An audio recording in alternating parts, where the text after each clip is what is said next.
Hello students, आज का हमारा टॉपिक है जो शुरू करने वाले हैं हम, वह है characteristics properties of geometrical isomers. तो फर्स्ट जो प्रॉपर्टी है वो डायपोल मोमेंट।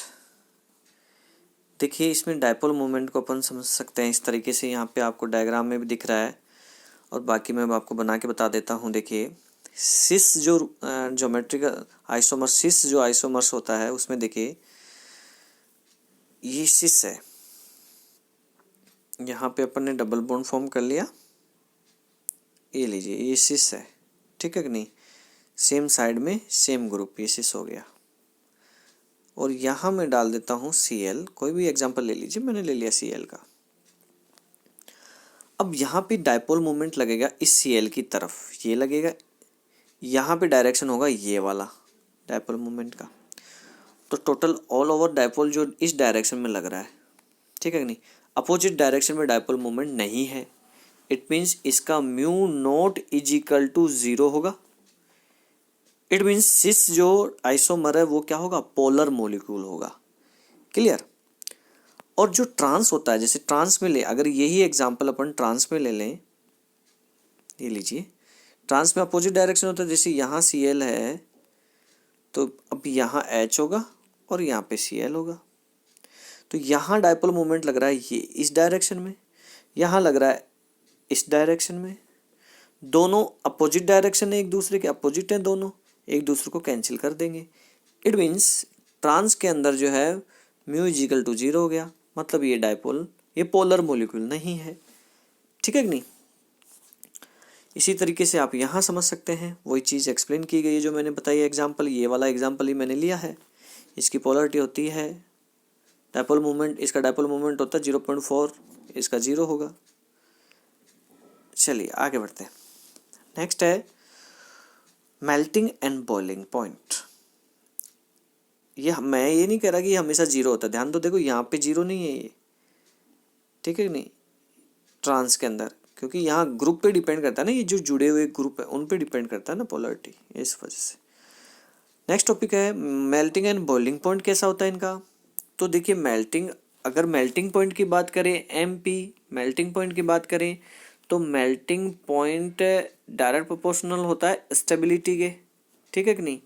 और जो सिस होता है, जो ट्रांस होता है, ट्रांस की स्टेबिलिटी ज़्यादा होती है, ठीक है कि नहीं। इट मीन्स ट्रांस और सिस के अंदर अगर बात करें तो जो मेल्टिंग पॉइंट है वो ट्रांस का ज़्यादा होगा सिस से।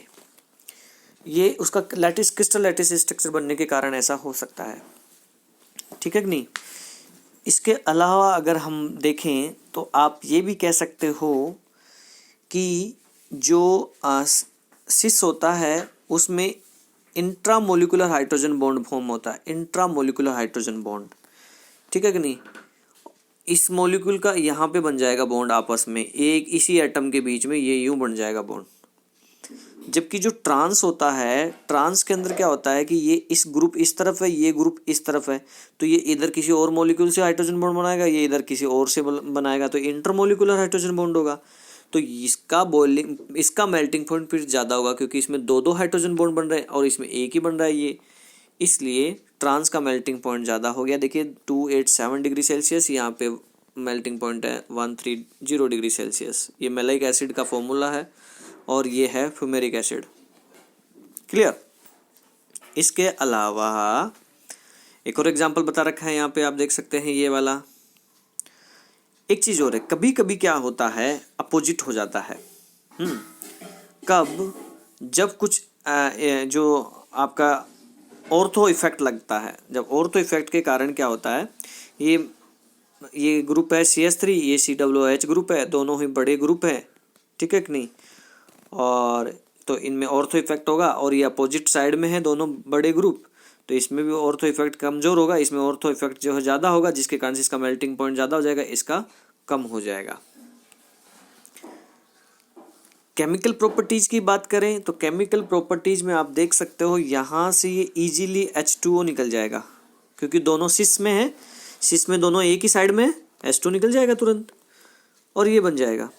जबकि कितने टेम्परेचर पे, 140 डिग्री सेल्सियस टेम्परेचर पे, 140 डिग्री सेल्सियस टेम्परेचर पे। जबकि ट्रांस में क्या होता है, ये दोनों अपोजिट साइड में है, तो यहाँ से आपको OH और H निकालने के लिए आपको बहुत ज़्यादा टेम्परेचर देना पड़ेगा। तो 270 डिग्री सेल्सियस का टेम्परेचर दिया तब जाके ये बना, ठीक है कि नहीं। तो सिस में टेम्परेचर कम चाहिए H2 रिमूव करने के लिए है, और ट्रांस में ज़्यादा चाहिए टेम्परेचर। हाइड्रोजन बॉन्डिंग जिसकी मैं बात कर रहा था अभी थोड़ी देर पहले, भी फिर से देख लीजिए। देखो सिस के अंदर दोनों ही ग्रुप एक ही तरफ है, एक साइड में, सो इनके बीच में ही हाइड्रोजन बॉन्ड बन गया ये, क्लियर। जबकि ट्रांस में दोनों ग्रुप अपोजिट साइड में है, इसलिए ये इधर किसी और मॉलिक्यूल के हाइड्रोजन बॉन्ड बनाएगा, ये किसी और मॉलिक्यूल के साथ हाइड्रोजन बॉन्ड बनाएंगे, इस तरफ और इस तरफ। तो दो हाइड्रोजन बॉन्ड, इसको बोलते हैं इंटरमोलिकुलर हाइड्रोजन बॉन्ड। ये तो हो गया इंटरमोलिकुलर हाइड्रोजन बॉन्ड, इसका BP हाई होगा, और ये इंट्रामोलिकुलर हाइड्रोजन बॉन्ड, इसका BP लो होगा, बॉइलिंग पॉइंट, ठीक है स्टूडेंट्स। नेक्स्ट हमारा जो टॉपिक है वो है ऑप्टिकल आइसोमर्स। तो इसको एक ही लाइन में आप ऐसे समझ लीजिए पूरा, मैं ये जो पूरा लिखा हुआ है ये पूरा एक साथ पूरा एक्सप्लेन कर देता हूँ, आपको सारा समझ में आ जाएगा, ठीक है कि नहीं। यहाँ देखिए सबसे पहले ये नॉन पोलराइज लाइट है, ये नॉन पोलराइज लाइट जो सभी डायरेक्शन में वाइब्रेट कर रही है, ठीक है कि नहीं। अब जब ये non polarise light Nicol prism में से पास करवाते हैं इसको, तो ये पोलराइज हो जाती है, प्लेन पोलराइज लाइट हो गई है, एक ही डायरेक्शन में ये वाइब्रेट कर रही है, एक ही डायरेक्शन में, ठीक है कि नहीं। और जब ये प्लेन पोलराइज लाइट है ये, इसको हम सैंपल में से कंपाउंड का सैंपल ले लीजिए, या यहाँ पे हमने डायग्राम में ट्यूब दिखा रखी है, सैंपल ट्यूब, सिंपल ट्यूब है, इसमें से जब ये पास होता है या निकोल में से गया, निकोल में से फिर ये क्या हो गया, प्लेन पोलराइज लाइट होगी। ये प्लेन पोलराइज जब इसमें से पास होगी तो ये क्या करेगा, उसको कंपाउंड के डिपेंड करता है उसकी प्रॉपर्टी पे, कुछ कंपाउंड इसको जो है क्लॉकवाइज घुमा देते हैं यूं, ठीक है कि नहीं, कुछ कंपाउंड इसको एंटी क्लॉकवाइज घुमा देते हैं यूं। तो जो इसको क्लॉकवाइज घुमाएगा उसको बोलते हैं डेक्स्ट्रो रोटेटरी, यानी कि D या फिर प्लस भी बोलते हैं। और जो इसको एंटी क्लॉकवाइज राउंड करेगा, जो एंटी क्लॉकवाइज घुमाएगा इसको, उसको बोलते हैं लेवो रोटेटरी यानी L, इसको माइनस भी बोला जाता है। तो दो आइसोमर हो गए D और L। आगे बात समझ में। अब देखिए ये समझिए कि आप नॉन पोलराइज, ये तो नॉन पोलराइज लाइट है, ठीक है कि नहीं। ये पोलराइज हो जाती है, निकल प्रिज्म में से गुजरती है तो पोलराइज हो गई, क्लियर।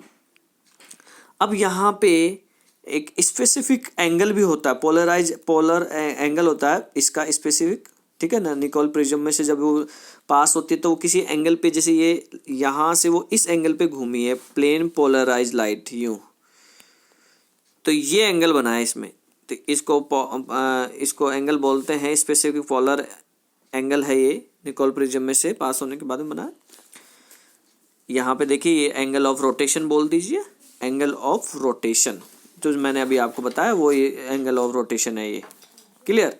जो डिपेंड करता है वेवलेंथ पे, डिपेंड करता है टेम्परेचर पे, डिपेंड करता है कंसंट्रेशन पे, डिपेंड करता है लेंथ पे, ट्यूब की लेंथ कितनी है, और नेचर पे डिपेंड करता है, सबस्टांस के नेचर पे एंगल, क्लियर। स्पेसिफिक रोटेशन है नेक्स्ट टॉपिक हमारा, स्पेसिफिक रोटेशन है। इसका मीन्स ये है कि अगर हम सॉल्यूशन सॉल्यूशन मान लीजिए, या जो आपने ट्यूब ली है उसका जो लेंथ है वो 1 dm है, डेसीमीटर, ठीक है कि नहीं। और उस सॉल्यूशन का कंसंट्रेशन है 1 ग्राम पर लीटर कंसंट्रेशन है, देन उसका जो रोटेशन होगा उसको स्पेसिफिक रोटेशन बोलते हैं। आगे बात समझे। स्पेसिफिक रोटेशन को हम डिनोट करते हैं इससे, अल्फा लैम्डा टी से। अल्फा लैम्डा टी बराबर होगा अल्फा L इंटू सी, ठीक है कि नहीं। L यहाँ पे क्या है 1 डेसीमीटर, C क्या है 1 ग्राम पर लीटर। मोलिकुलर रोटेशन की अगर बात करेंगे तो इस रोटेशन को हम जो है मोलिकुलर वेट है उससे मल्टीप्लाई कर देंगे तो मोलिकुलर रोटेशन आ जाएगा। तो ये देखिए मोलिकुलर रोटेशन स्पेसिफिक रोटेशन को मॉलिक्यूलर वेट से मल्टीप्लाई कर दिया तो मॉलिक्यूलर रोटेशन आ गया। आगे बात समझ में, ठीक है कि नहीं। अगले वीडियो लेक्चर में हम बात करेंगे एलिमेंट्स ऑफ सिमेट्री की।